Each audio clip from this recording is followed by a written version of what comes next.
ಮಂಗಳೂರಿನ SCDCC bank ಸಭಾಂಗಣದಲ್ಲಿ ಸಹಕಾರಿ ಪಿತಾಮಹ ದಿವಂಗತ ಮೊಳಹಳ್ಳಿ ಶಿವರಾವ್ ಅವರ ಸ್ಮರಣಾರ್ಥ 2023-24ನೇ ಸಾಲಿನ ದಕ್ಷಿಣ ಕನ್ನಡ ಹಾಗೂ ಉಡುಪಿ ಜಿಲ್ಲೆಗಳಲ್ಲಿ ಎಸ್ಎಸ್ಎಲ್ಸಿ ಮತ್ತು ಪಿಯುಸಿಯಲ್ಲಿ ಅತ್ಯಧಿಕ ಅಂಕ ಗಳಿಸಿದ ವಿದ್ಯಾರ್ಥಿಗಳಿಗೆ ಪ್ರತಿಭಾ ಪುರಸ್ಕಾರ ಮತ್ತು ಸಿಬ್ಬಂದಿಯ ಮಕ್ಕಳ ಉನ್ನತ ಶಿಕ್ಷಣಕ್ಕಾಗಿ ವಿದ್ಯಾರ್ಥಿ ವೇತನ ವಿತರಣಾ ಕಾರ್ಯಕ್ರಮ ನಡೆಯಿತು.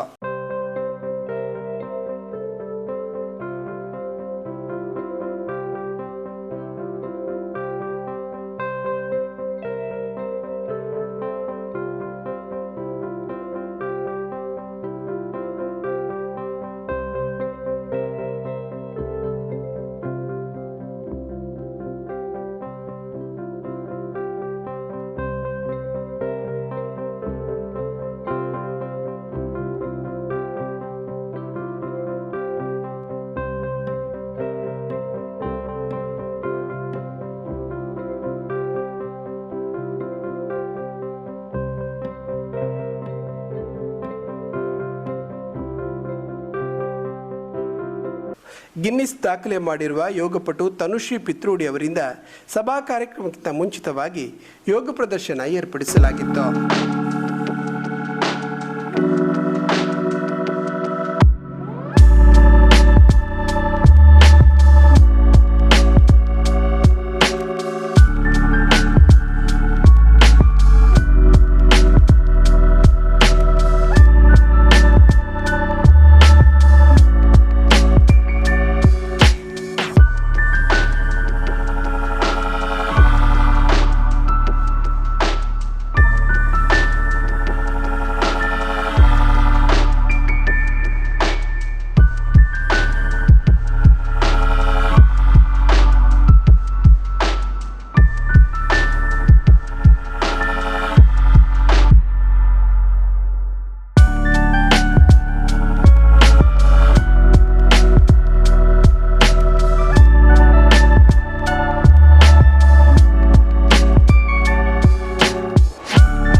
ಕಾರ್ಯಕ್ರಮದ ಅಧ್ಯಕ್ಷತೆ ವಹಿಸಿದ್ದ ಬ್ಯಾಂಕಿನ ಅಧ್ಯಕ್ಷರಾದ doctor M N Rajendra Kumar ಮಾತನಾಡುತ್ತಾ ವಿದ್ಯಾರ್ಥಿಗಳನ್ನು ಹೆಚ್ಚು ಅಂಕ ಗಳಿಸಲು ಪ್ರೇರೇಪಿಸುವುದರೊಂದಿಗೆ ಅವರು ಮುಂದಿನ ಪೀಳಿಗೆಗೆ ಮಾದರಿ ಆಗಬೇಕು ಎನ್ನುವ ನೆಲೆಯಿಂದ ದಕ್ಷಿಣ ಕನ್ನಡ ಜಿಲ್ಲಾ ಕೇಂದ್ರ ಸಹಕಾರಿ ಬ್ಯಾಂಕು 16 ವರ್ಷಗಳಿಂದ ಉತ್ತಮ ಅಂಕ ಗಳಿಸುವ ವಿದ್ಯಾರ್ಥಿಗಳಿಗೆ ಪ್ರತಿಭಾ ಪುರಸ್ಕಾರ ಮತ್ತು ವಿದ್ಯಾರ್ಥಿ ವೇತನ ವಿತರಿಸುತ್ತಿದೆ ಎಂದರು. ಎಸ್ಎಲ್ಸಿಯಲ್ಲಿ ಇಷ್ಟು ಅಂಕ ಬಂದಿದೆ, ಪಿಯುಸಿಯಲ್ಲಿ ಇಷ್ಟು ಅಂಕ ಬಂದಿದೆ ಅನ್ನೋದನ್ನು ನಾವು ತಿಳ್ಕೊಂಡು ನಮ್ಮ 25ರಲ್ಲಿ 624, 620, 621 ಹೀಗೆ ಅಂಕ ಪಡೆಯುವಂಥ ವಿದ್ಯಾರ್ಥಿಗಳನ್ನು ನಾವು ಪ್ರೋತ್ಸಾಹಿಸಬೇಕು. ಅವರ ಮುಂದಿನ ಜೀವನಕ್ಕೆ ಹೆಚ್ಚಿನ ಒಂದು ಮಹತ್ವವನ್ನು ಕೊಡಬೇಕು ಅನ್ನುವಂಥ ದೃಷ್ಟಿಕೋನದಿಂದ ಎಷ್ಟು ಅಂಕ ಪಡೆದಿದ್ದಾರೆ, ಹೆಚ್ಚು ಅಂಕ ಪಡೆದವರನ್ನು ನಾವು ಪುರಸ್ಕಾರ ಮಾಡಿದ್ದೇವೆ. ಇದು ಮುಂದಿನ ಪೀಳಿಗೆಗೆ ಒಂದು ಮಾದರಿ ಆಗಬೇಕು.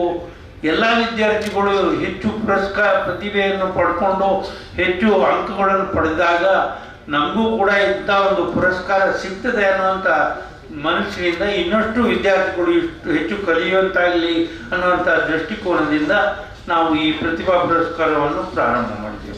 ಮುಖ್ಯ ಅತಿಥಿಯಾಗಿದ್ದ ಕಣಚೂರು ಮೋನು ವೈದ್ಯಕೀಯ ವಿಜ್ಞಾನ ಸಂಸ್ಥೆ ಅಧ್ಯಕ್ಷರಾದ ಡಾಕ್ಟರ್ UK ಮೋನು ಅವರು ಪ್ರತಿಭಾ ಪುರಸ್ಕಾರ ವಿತರಿಸಿ ಮಾತನಾಡಿ ವಿದ್ಯಾರ್ಥಿಗಳಿಗೆ ನೀಡುವ ಈ ಪ್ರೋತ್ಸಾಹ ಅವರ ಜೀವನಕ್ಕೆ ದಾರಿದೀಪವಾಗಲಿದೆ ಎಂದರು. ದಿವಂಗತ ಮೊಳಹಳ್ಳಿ ಶಿವರಾಯರ ದೂರದರ್ಶಿತ್ವದ ಫಲವಾಗಿ ಆರಂಭವಾದ ಬ್ಯಾಂಕು ಇಂದು doctor M N Rajendra Kumar ಅವರ ಸಾರಥ್ಯದಲ್ಲಿ ರಾಜ್ಯದಲ್ಲಿ ಮಾತ್ರವಲ್ಲದೆ ರಾಷ್ಟ್ರ ಮಟ್ಟದಲ್ಲೂ ಹೆಸರು ಮಾಡಿದೆ ಎಂದು ಶ್ಲಾಘನೆ ವ್ಯಕ್ತಪಡಿಸಿದರು. ನಿಮ್ಮ ಹತ್ರ ದುಡ್ಡು ಇದೆ, ಸಾಮಾನ್ಯ ಮಟ್ಟಿಗೆ ನೀವು ಮಾಡುವುದಾದ್ರೆ ಮಾಡಿ, ಆದರೆ ಈ ಊರಿನಲ್ಲಿ ಮಾಡಬೇಡಿ ಅಂತ ಹೇಳುವ ಸಲಹೆ ಕೊಟ್ಟರು. ಅಂದರೆ ಮಂಗಳೂರಿನಲ್ಲಿ ಬೇಡ ಅಂತ. ಯಾಕೆ ಅಂತ ಹೇಳಿದರೆ ಇಲ್ಲಿ ಬಲಾಢ್ಯವಾದ 2 ಮೆಡಿಕಲ್ ಕಾಲೇಜ್ ಇದೆ, ಅವರ ಮುಂದೆ ನಿಮಗೆ ನಡೆಸಲಿಕ್ಕೆ ಸಾಧ್ಯ ಇಲ್ಲ ಮೆಡಿಕಲ್ ಕಾಲೇಜ್, ನೀವು ಇಲ್ಲಿ ಮಾಡಬೇಡಿ ಅಂತ. ನನ್ನ ಅಳಿಯ ಅವನಿಗೂ ಮೆಡಿಕಲ್ ಕಾಲೇಜ್ ಇದೆ ಕೇರಳದಲ್ಲಿ. ನನ್ನ ಮೆಡಿಕಲ್ ಕಾಲೇಜ್ ನಡೆದ ನನ್ನ ಮಗಳು ಇವತ್ತಿನವರೆಗೆ ಬರುವವಳೆಲ್ಲ ಇನ್ನು ಮುಂದೆ, ಯಾಕಂದರೆ ಅವರಿಗೆ ಅವ್ರದ್ದೇ ಆದ ಕಾಲೇಜುಗಳಿದೆ. ಆದರೂ ಕೂಡ ನಾನು ಇದಕ್ಕೆ ಹೊರಟಾಗ ಸುಮ್ಮನೆ ಹೊರಡ್ಲಿಕ್ಕೆ ಆಗೋದಿಲ್ಲ. ಒಂದು ಮೆಡಿಕಲ್ ಕಾಲೇಜಿಗೆ ಅದಕ್ಕೆ ಬೇಕಾದಂಥ ಹಣ, ನನ್ನ ಹತ್ರ ಅಲ್ಪ ಸ್ವಲ್ಪ ದುಡ್ತದ ಹಣ ಇದ್ದರೂ ಅದು ಸಾಲುವುದಿಲ್ಲ. ಆವಾಗ 4-5 ಬ್ಯಾಂಕಿನವರೆಲ್ಲ ಸೇರಿ ನನಗೆ ಲೋನ್ ಕೊಡ್ತೀವಿ ಅಂತ ಒಪ್ಕೊಂಡ್ರು. ಆದರೆ ಕಾರಣಾಂತರದಿಂದ ಅವರು ಎಲ್ಲರೂ 4 ಜನನು ಹಿಂದೆ ಸರಿದರು ಕೊನೆಯ ಮೂಮೆಂಟಲ್ಲಿ. ನಾನು ಕೆಲಸ ಹಿಡಿದು ಅರ್ಧ ನನ್ನ ಕೈಯಲ್ಲಿದ್ದ ಅಲ್ಪ ಸ್ವಲ್ಪ ಹಣವನ್ನು ಹಾಕಿ ಕೆಲಸ ಸ್ಟಾರ್ಟ್ ಮಾಡಿದೆ. ಆ ಹೊತ್ತಿನಲ್ಲಿ ನನಗೆ ಹೊರವಾಗಿ ಸಿಕ್ಕಿದ್ರು ಅಂತ ಹೇಳಿದರೆ ತಪ್ಪಾಗಲಾರ್ದು. ದಾನಂಡೆ ಇನ್ನ ಕಾಲೇಜು ಇಜಿ ಸರ್ ಲೋನ್ ಆತೈತಿ, ತುಂಬ ತೊಂದರೆ ಆದ್ರು ಅಟ್ಟು ಪೂರ ಗಿರೋಜಾರಿ ಇದು ಲೋನ್ ಕೊಡ್ರಿ ಯಾರಿಗೋ ಬೆಂಬಲೆ ಅಂತ ಹೇಳಿದ್ರು. ಹಾಗೆ ಬಂದು ಅವರಿಗೆ ನನಗೆ ಸಹಾಯ ಮಾಡಿದರು. ನನ್ನಂಥ ಒಬ್ಬ, ನನಗೇನು ಹಿನ್ನೆಲೆ ಇಲ್ಲ, ನನ್ನ ತಂದೆ ತಾಯಿ ಇಂಡಸ್ಟ್ರೀಸ್ ಅಥವಾ ದುಡ್ಡಿನವರು ಹಣವಂತರು ಆ ಥರ ಯಾವುದೇ ಹಿನ್ನೆಲೆ ಇಲ್ಲದ ಒಬ್ಬನಿಗೆ ಅವರು ಮನಸ್ಸು ಮಾಡಿ ನನಗೆ ಧನ ಸಹಾಯ ಮಾಡಿ ಒಂದು 4-5 ವರ್ಷ ಅತಿ ಕಷ್ಟದಲ್ಲಿ ಬ್ಯಾಂಕಿನೊಟ್ಟಿಗೆ ನಾವು ವ್ಯವಹಾರ ಮಾಡಿದ್ದೇನೆ.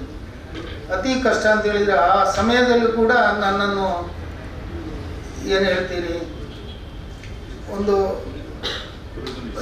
ಉಗುರಿ ತುಂಬಿಸೋದು ಬಿಡಿ, ಕೆಳಗೆ ಬೀಳಲಿಕ್ಕೆ ಬಿಡಲಿಲ್ಲ ಅಂತ ಒದ್ದಾಡುವ ಸಮಯದಲ್ಲಿ. ಅದು ಕೋವಿಡ್ ಬಂತು, ಆ ಸಮಯದಲ್ಲಿ ಹಾಸ್ಪಿಟಲ್ನ ತಾಪತ್ರೆಗಳು ಅನೇಕ ಇದ್ದಿರ್ಬೋದು. ಇದು ಎಲ್ಲ ವಿಚಾರವನ್ನು ನೋಡಿದಾಗ ಅವರ ಮನೋಭಾವ ನಾನು ತಿಳ್ಕೊಂಡೆ ಅದರ ನಂತರ. ಈಗ ಅವರ ಬ್ಯಾಂಕಿನ ಎಲ್ಲ ಲೋನು ಅಥವಾ ಇನ್ನೊಂದು ಸರಿಸಮಾನವಾಗಿ ನಡೀತಾ ಇದೆ, ಯಾವುದೇ ವ್ಯತ್ಯಾಸಗಳಿಲ್ಲದೆ.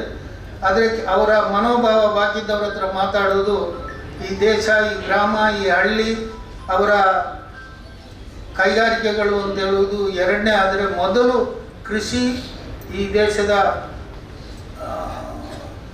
ಯಾರು ಕೃಷಿಕರು, ಅದಕ್ಕೆ ಸಾಲ ಕೊಡಬೇಕು, ಅದರ ಬಗ್ಗೆ ಚಿಂತನೆ ಬಿಟ್ಟರೆ ಎರಡನೇದು ಬಾಕಿದ್ದ ಇಂಡಸ್ಟ್ರಿ ಅಥವಾ ಎಜುಕೇಷನ್ನಿನ ಚಿಂತನೆಗಳು. ಇಂಥ ಮನೋಭಾವಗಳು ಇದ್ದಿದ್ದರಿಂದಲೇ ಆ ಮಳವಳ್ಳಿ ಶಿವರಾಮರವರ ಕನಸು ಇವತ್ತು ನನಸಾಗಿದೆ.